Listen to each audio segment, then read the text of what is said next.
Saúde os irmãos parelhenses com a paz do Senhor. Eu estou aqui mais uma vez para gravar mais um vídeo, para falar de mais um dos motivos pela qual eu não estou mais congregando em nenhuma instituição religiosa, né?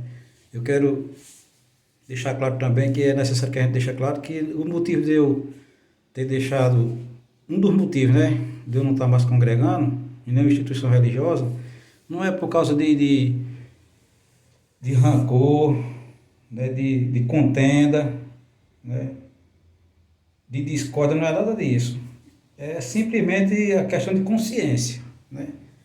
Eu comecei a estudar, a pesquisar, e o convívio que eu tive durante muitos anos dentro das instituições, aí me ajudou a eu tomar a decisão que eu tomei há alguns anos atrás, né?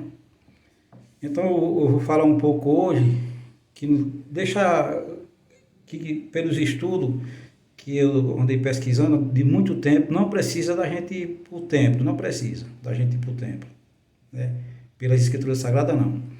Então eu vou ler dois versículos da palavra de Deus para falar um pouco, mais um motivo, né, de porque eu não congrego, os irmãos vão entender, que diz assim, olha, a minha vista está um pouco embaraçada, mas vai dar para ler, devagarzinho vai dar.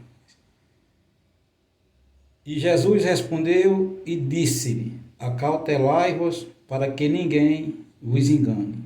A parte A do versículo 4 de Mateus 24. Jesus disse: olha, acautelai-vos, tome cuidado para que ninguém vos engane.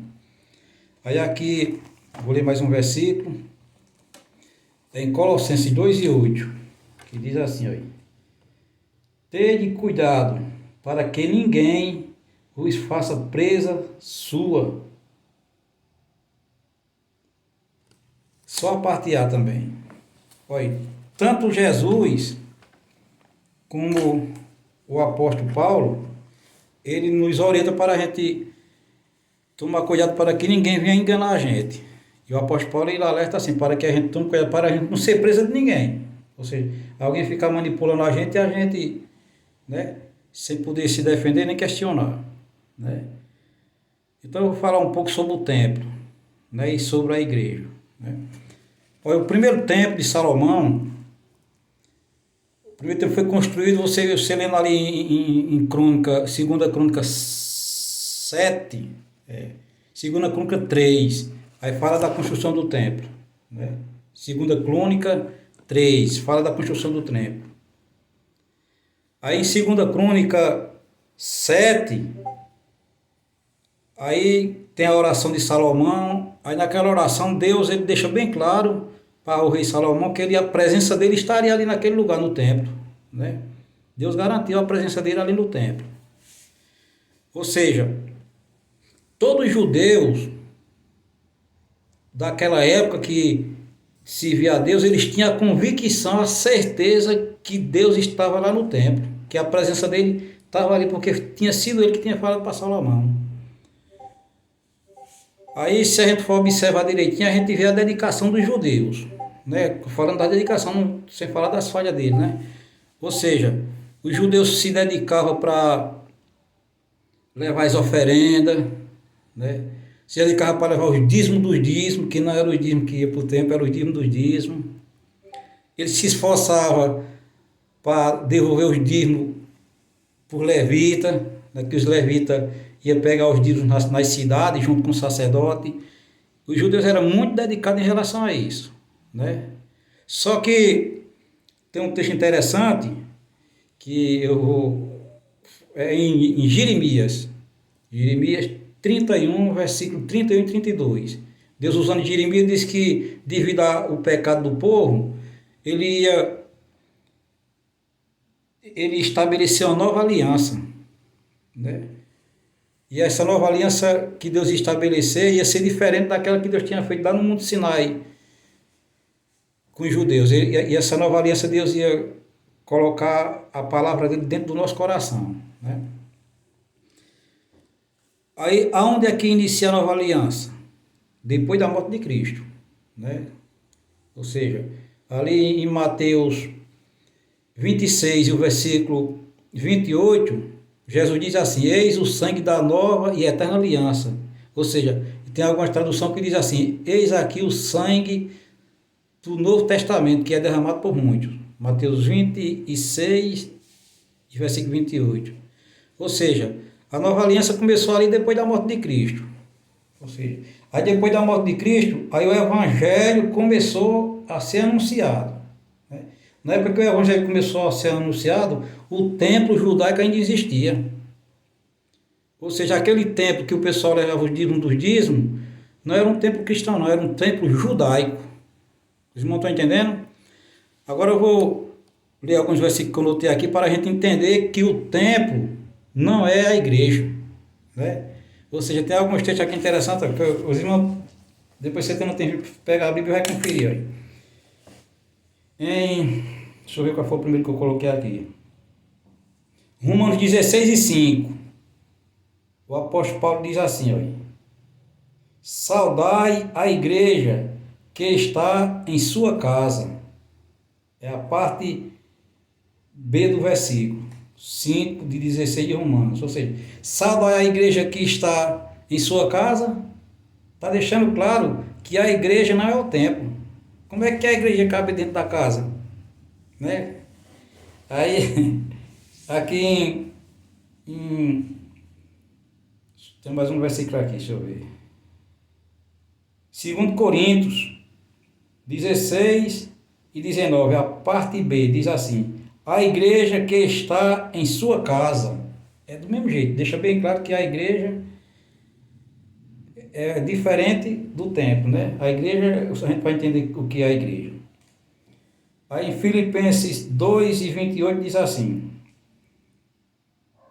aqui, pô, não Filemon, irmão, me perdoe, que minha vista na parte da noite é que fica mais complicado aí. Filemon, versículo 1, no versículo 2, a parte B, que diz assim, ó: Aquipo é nosso companheiro e a igreja que está em sua casa, né? Ou seja, aí para a gente entender melhor aqui, a gente vai ler agora em Hebreus, né? Hebreus 3 e 6, a parte B diz assim: porque a casa somos nós. Aí se você ler todo capítulo, todo versículo, você vai entender que a casa que está se referindo aqui é a gente somos a casa de Deus, né? Hebreus 3 e 6. Efésios 2 e 22 diz assim: no qual também vós juntamente sois edificado para morada de Deus em espírito, né? Aí esse versículo agora bem conhecido, né? 1 Coríntios 3,16: não sabeis vós que sois o templo de Deus e que o Espírito de Deus habita em vós, né?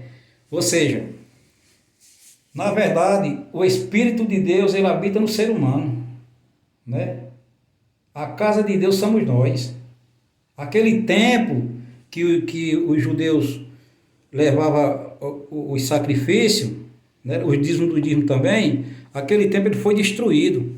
Ele não existe mais, né? Ele foi destruído, ele não existe mais.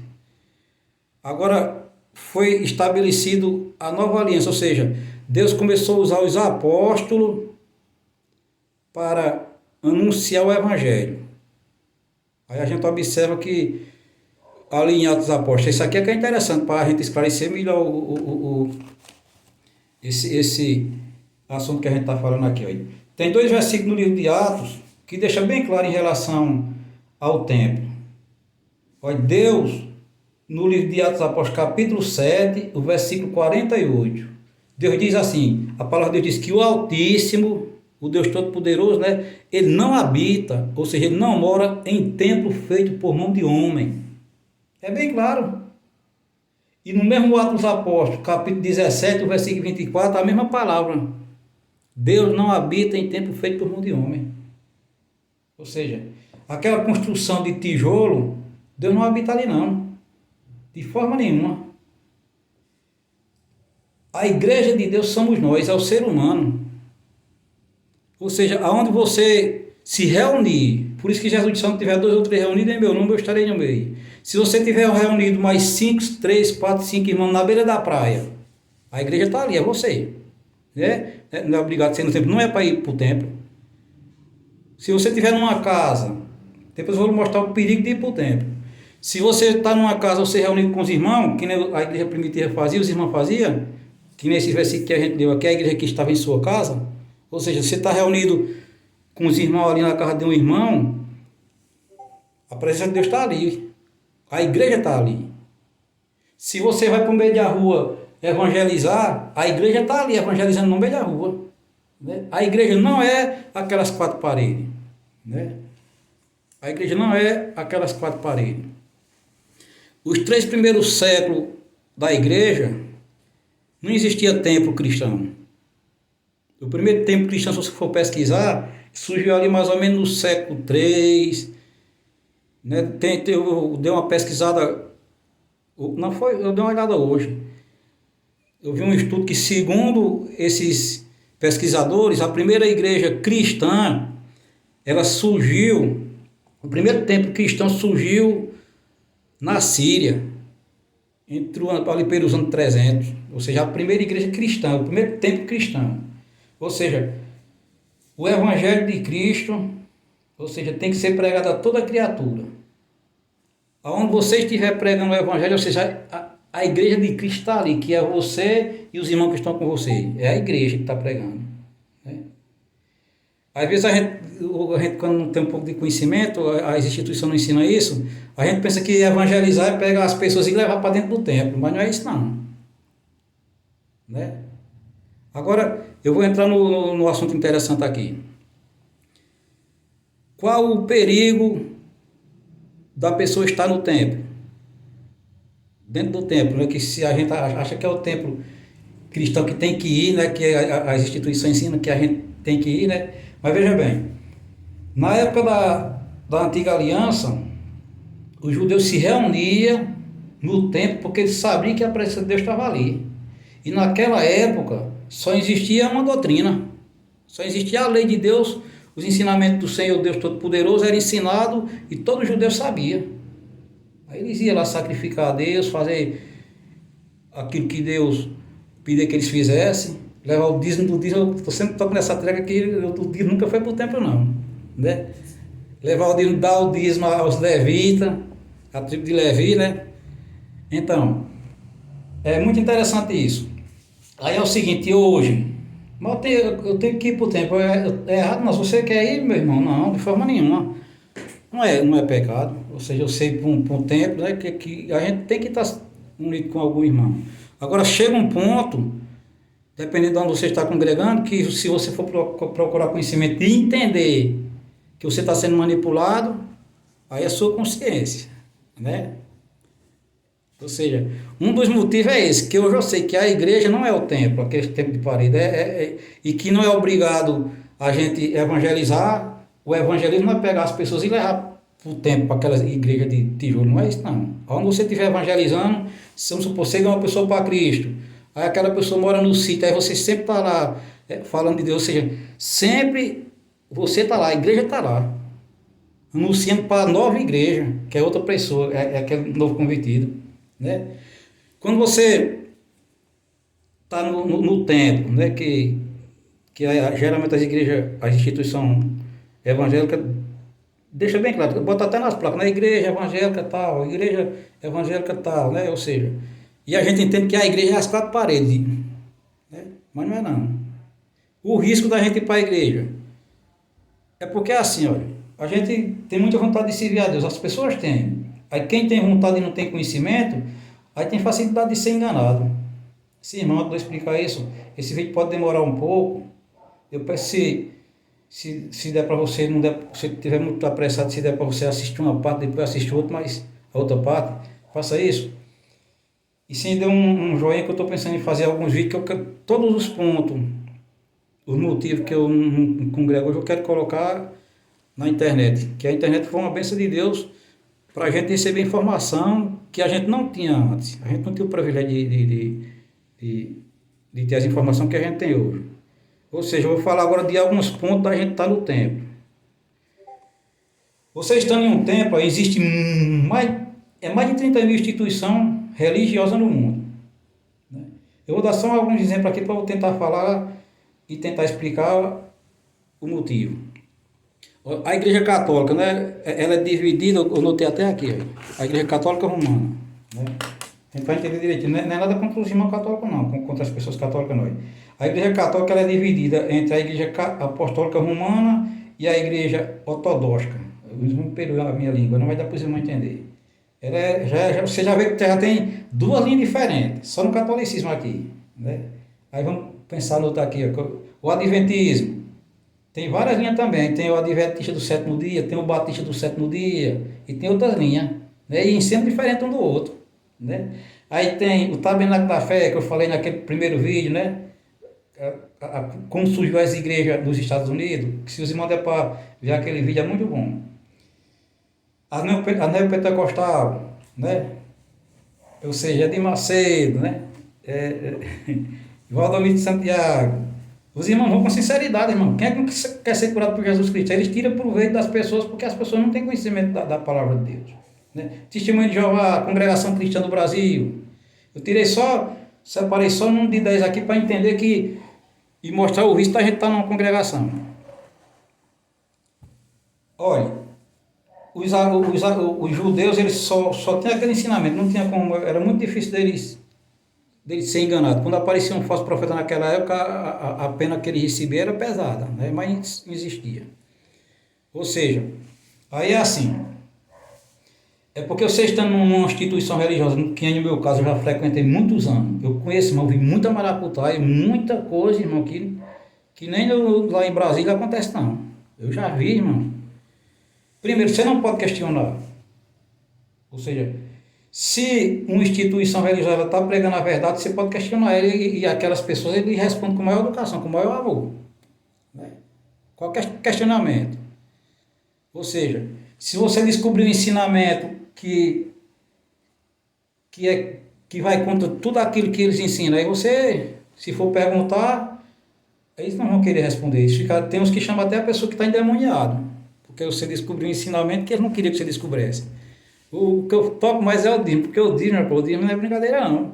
Eu sabia, só usou Malaquias, que você já aquele vídeo que eu coloquei sobre Malaquias e Neemias. Ele só fala em Malaquias 3. Se você pega um livro de cada fundador dessas instituições religiosas que hoje são grandes, que está no mundo inteiro, aqueles fundadores que surgiram naquela época no século XVIII, tudo, por um exemplo, Ellen White, eu tenho um livro de Ellen White aqui que ela diz que quem não der o dízimo, né, jamais verá o céu, não tem como ir para o céu não. Quem roubar o dízimo de Deus na linguagem aí, ela só usa o Malaquias 3 e 10, 3 e 8, não, é 3 e 8, só usa esse texto nos ensinamentos dela. Ou seja, mas o dízimo tem um contexto. Quando você descobre o contexto do dízimo, aí tem como você concordar. Como é que você vai concordar? Que o dízimo que a Bíblia ensina, na verdade, nunca foi para o templo. Quem era o dízimo do dízimo? E quem era beneficiado era o dízimo do dízimo tinha que ser para os porteiros, para os cantores, né? E o 90% do dízimo, que era em cereal, ia para os levitas, que se encontravam nas 48 cidades. Né? E você descobrir que o ladrão de Malaquias, na verdade, era o sacerdote. Você descobrindo isso, não tem como você ir para uma congregação que ensina o dízimo. Não tem possibilidade. Aí já é a consciência da pessoa. Ah, eu vou porque eu amo o irmão tal, ou amo o irmão B, tudo bem. Você porque você ama aquele irmão, você ama, né? O amor supera tudo. Né? Mas você está indo, mas a sua consciência está... Então, irmão, é por isso. É a igreja. Se existir uma organização, né, que ensine direitinho, que nem os apóstolos ensinavam, tudo bem. Tudo bem. E mas se eu frequento uma igreja, se eu for visitar, é pecado? Não, lógico que não é pecado. Né? Agora você tem que procurar entender que, infelizmente, a maioria das lideranças evangélicas hoje são tudo manipulador. Um exemplo. Isso aí, irmão, todo mundo tem direito de se viver bem, né?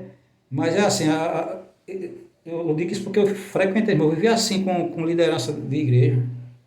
Ou seja, eles, irmão, o objetivo deles, vamos supor, se tem um irmão que, eu vi um exemplo de um testemunho de um pastor, testemunho não, eu estava com um pastor e vi ele falar isso, né? Eu vim atrás do carro, aí tinha dois irmãos que tinham brigado numa instituição. Aí o outro irmão que dirigiu a igreja perguntou a ele se era para punir as duas irmãs. Aí, eram duas irmãs.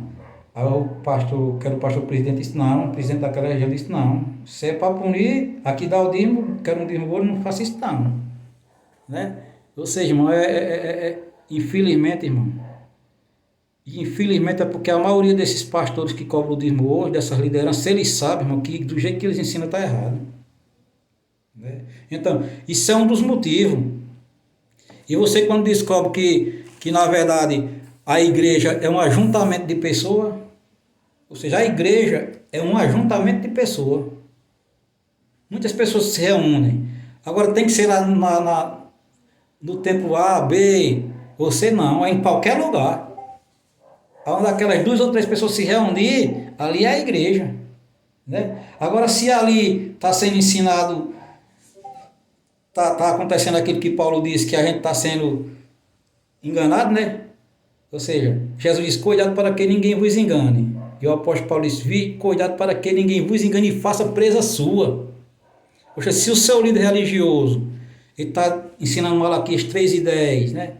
Dizendo que você tem que dizimar, né? E o dízimo do lucro, né? Do bruto, né? Ou seja, se ele está ensinando isso, irmão, procure conhecer e entender que geralmente 99% da liderança sabe que não é daquele jeito. Não. Eles ensinam porque eles já perderam o temor de Deus. Eles só olham para isso agora. Né? Um exemplo é assim, olha, se uma liderança está numa cidade e aquela cidade entra bastante dinheiro, se ele for transferido para outra cidade, ele faz de tudo para não ir. Uma cidade que entra menos dinheiro. Então, irmão, ou seja, o motivo de eu não ir para a congregação, um dos motivos é esse, que a igreja pode se reunir em qualquer lugar. E que o templo, eu sou vítima do templo. Eu sou vítima. Não foi rancor, não foi raiva, não foi contenda, foi consciência. Então, chegou um momento que eu ia orar pelos dizimistas, mas eu não orava não. Eu até refuguei já. Porque eu sabia, a minha mente já tinha se aberto, eu já tinha feito muitos estudos em relação ao dízimo. Então, e quando eu comecei a pesquisar sobre o templo e a igreja, descobri a forma que os irmãos do início da igreja, eles viviam, irmão, era de casa em casa, na beira da praia, ou seja, onde eles estivessem falando de Jesus, ali era a igreja. Aí os templos começou a surgir ali pelos séculos 3, que você pesquise. Aí quando começou a surgir o templo, aí a avareza tomou conta. A avareza tomou conta, né? A avareza tomou conta. Você pode observar, a liderança de uma instituição religiosa é pouquíssima pessoa. Tem liderança não, que entra bilhões, estou falando no mundo, que é tipo uma multinacional. Está no mundo inteiro, aí tem a sede ali em determinado país. Nos Estados Unidos tem um bocado de sede dessas igrejas grandes, irmão. É bilhões que entra por ano de dízimo. E é bem pouquinha pessoa que domina aquele dinheiro. Agora, essas pessoas são bilionárias. Pagam muito dinheiro àqueles teólogos, àqueles pesquisadores, para ele ir fazendo manobra para ir enganando o cabo. Você pega aquele livro, né? Um exemplo. Eu estou falando isso assim para vocês. Aí, se o senhor aparece para uma liderança, aí ele pode usar o irmão para tentar fazer alguma manobra, algum malabarismo, para tentar dizer que é o inimigo que está na minha vida, né? E que eu estou enganado, mas não é não, irmão. Graças a Deus que eu sou cheio de falha. Eu sou cheio de falha e tem falhado demais da conta. Mas a falha que eu tenho hoje, irmão, com toda sinceridade, essa falha minha que eu tenho, se eu aumentar 5 vezes o que eu estou falhando, ainda eu estou mais consciente, mais tranquilo do que um líder que ensina sobre o dízimo, sobre essas coisas. Você tem que ir para o templo, tem que, né? Então, irmão, Deus abençoe os irmãos. Aí é assim, irmão. Geralmente quando eu já falei isso no primeiro vídeo, quando você começa, a sua mente começa a se abrir, né? Você começa a ter a oportunidade na internet pesquisar as coisas, né? E descobrir. Aí você começa a examinar nas escrituras e conferir, aí que sua mente começa a se abrir, você começar a falar para um irmão, né? Geralmente quem está na instituição religiosa há muito tempo, eu sei disso, mas é difícil. É difícil. É uma lavagem, mano, na mente, na mente da pessoa. É tipo um político. Eu vou dar um exemplo. Não teve essa política agora? Não teve? Lula e Bolsonaro? Né? Ou seja, o coração do ser humano não fica, né? Se ele for uma pessoa que defende Lula, ele ia estar ali, não tem muito quem convença. Se defender Bolsonaro, não tem muito quem convença. Infelizmente, a religião, ou seja, faz isso com a pessoa. A verdade está ali, ó. O cabo está vendo que o negócio é branco, mas o livro diz é vermelho, o cabo diz é vermelho mesmo. É preto, o cabo é preto mesmo, mas o cabo está vendo que não, a cor não é aquela. Né? Então, aí a estratégia que eles usam é assim, é que nem político também, é tentar acabar com você. Você descobriu alguma maracutaia, né? Alguns ensinamentos que não é daquele jeito que a Bíblia ensina. Aí ele começa a dizer, a destruir você, sua imagem, dizer que você fez isso, fez aquilo, aí a igreja vai ouvindo aquilo, se afasta daquele irmão, cita alguns versículos, né? Não vai mais perto, não sabe nem aquele irmão, cita aquele que cita alguns versículos que a Bíblia tem, né? Ou seja, mas o apóstolo Paulo, quando falava isso, para separar dos irmãos que andavam, era irmão que estava fazendo o que essa liderança faz hoje. Estava ensinando o que os apóstolos ensinavam. Aí desinverte as coisas, né? Então se afasta do irmão, é a mesma coisa, destruir a imagem da pessoa. Então Deus abençoe, irmão. Olha, a igreja não precisa ser para o templo. A igreja, o templo, né? Para a gente entender direitinho. O templo, que nem tem aí em 2 Crônica, foi Salomão, o primeiro templo da Bíblia, ali em 2 Crônica 3. Deus usou Salomão para construir o templo, né? Salomão construiu o templo e Deus disse que a presença dele estava ali naquele templo. Só que 70 anos depois de Cristo, aquele templo foi destruído. Não existe mais. Hoje o templo é você. A igreja, aonde você estiver, com algum, você não pode dizer eu sozinho sou a igreja, não é isso não. Jesus disse que tiver 2 ou 3, né? Ou seja, no meu caso, se aqui em Paris só tiver eu que penso dessa forma, mas eu sei que no Brasil, hoje 10% da população brasileira está com essa mentalidade que eu tenho hoje, graças a Deus.